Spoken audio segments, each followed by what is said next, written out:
पुणे आणि राज्यभरातील इतर शहरांमध्ये वर्षभरात पतंग उडवताना होणाऱ्या गंभीर अपघातांचा आकडा मोठ्या प्रमाणात वाढलाय। अशा अपघातांमुळे मागील काही महिन्यातच अनेक व्यक्तींनी आपले प्राण गमावलेत, तसेच अनेक जण गंभीर जखमी झालेत। पुणे आणि आसपासच्या परिसरात पतंगाच्या मांजामुळे झालेल्या घटनांमध्ये 2024 मध्ये जवळपास 12 जणांच्या मृत्यूची नोंद झाली आहे, तर 25 पेक्षा अधिक जण यामध्ये गंभीर जखमी झालेत। या घटनांमध्ये सर्वात जास्त धक्कादायक बाब आहे ती म्हणजे या मांजाच्या तारेला असलेल्या धारेमुळे लोकांच्या गळ्याला आणि हाताला आणि डोळ्याला गंभीर इजा झाली आहे। पतंग उडवताना मांजावर येणारा ताण आणि तीव्र धार यामुळे अपघात होतात। पतंगाच्या मांजामुळे होणारे अपघात केवळ रस्त्यावर चालतानाच होतात। अनेक वेळा हा मांजा झाडांवर किंवा विद्युत तारांमध्ये अडकलेला असतो, ज्यामुळे ती अचानक रस्त्यावर पडते आणि इतर व्यक्तींच्या गळ्यात किंवा शरीरावर अडकून त्यांना गंभीर इजा होते। नुकतीच अशी एक घटना पुण्यात सुद्धा घडली आहे। ही घटना डिसेंबर महिन्यातली आहे। 16 तारखेला साधारण 4:30च्या सुमारास शंकर महाराज मठाकडे जात असताना हा दुर्दैवी अपघात घडलाय। शंकर महाराज ब्रिज ओलांडत असताना तरुणीला गळ्याभोवती काहीतरी अडकल्यासारखं वाटलं। तिने हात फिरवून पाहिलं तर रक्ताने तिचे हात लाल झाले होते। तिने आपला स्कार्फ काढण्याचा प्रयत्न केला, मात्र तिच्या हाताला रक्त लागलेलं दिसलं आणि स्कार्फसह तिचा टॉपही रक्ताने भिजलेला होता। नेमकं पुढे काय घडलं ऐकूयात त्या तरुणीकडूनच। नमस्कार, माझे नाव मृगाक्षी मनीष कुलकर्णी। तर 21 डिसेंबरला मी घरातून शंकर महाराज मठात चालले होते। तर जाताना ब्रिजवर मला अचानक गळ्याला काय तर आडवं आलं असं जाणवलं, सफोकेट व्हायला लागलं। मी स्कार्फ काढायचा प्रयत्न तरी केला, पण नेमकं काय होते मला सुचत नव्हतं। मग हळूहळू मला काहीतरी घशाला घासतंय, कापतंय असं झालं। पण जेव्हा मी हात लावून बघितला, ते सोडवायचा प्रयत्न केला, माझ्या हाताला सगळं रक्त लागत होतं। मग माझ्या डोक्यात आलं की आपण स्कार्फ काढून बघूयात। जेव्हा मी स्कार्फ काढला तेव्हा सगळ्या स्कार्फवर रक्त दिसलं मला। तरी मला थोडी कॉन्शियस होते मी, म्हणून मला स्कार्फ काढून गळ्याला लावायचं सुचलं। मी माझी गाडी तशीच सोडली, म्हणजे ज्या कंडिशनमध्ये होती मी ऑफ वगैरे काही केली नाही आणि जाऊन डिवायडरवर बसले वरती। तर फॉर्च्युनेटली मागे एक काका होते कारमधून येणारे, तर त्यांना कळालं की काहीतरी चुकीचं होतं आहे। मी अचानक मध्ये रोडवर थांबले होते, तर त्यांनी येऊन उतरून बघितलं।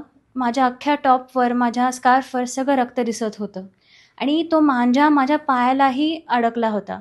तर त्यांनी पायातून मांजा काढायला मला खूप मदत केली आणि त्यांच्या गाडीतून मला भारती हॉस्पिटलला आणलं।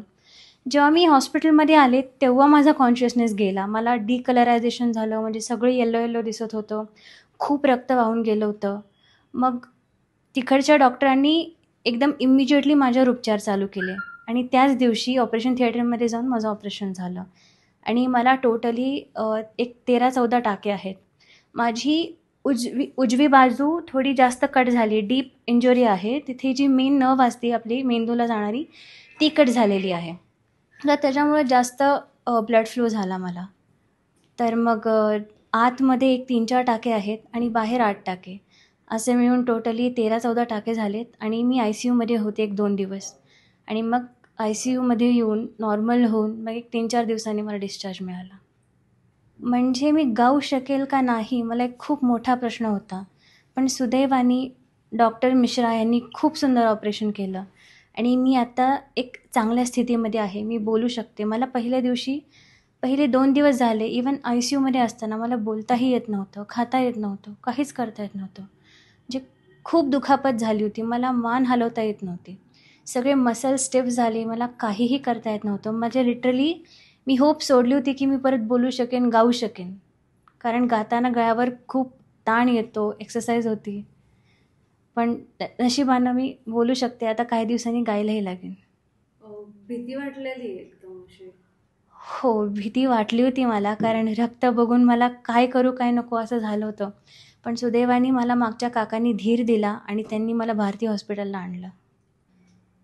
मी म्हणते की आपल्या खेळापेक्षा एखाद्याचा जीव महत्त्वाचा आहे। आपल्या ह्या खेळामुळे एखादे पक्षी, त्यांनाही इजा होती, पण ते बोलू शकत नाहीत, व्यक्त नाही होऊ शकत। पण माझ्या माध्यमातून मी सगळ्यांना कळवू इच्छिते की प्लीज, एखाद्याच्या जीवापेक्षा काहीही महत्त्वाचं नाही आहे आणि आपल्या एखाद्या देशामध्ये, आपल्या कंट्रीमध्ये बॅन केलं आहे ते, तर त्याचा वापर करणं कितपत योग्य आहे तेही फार जीवावर आलं आहे ते।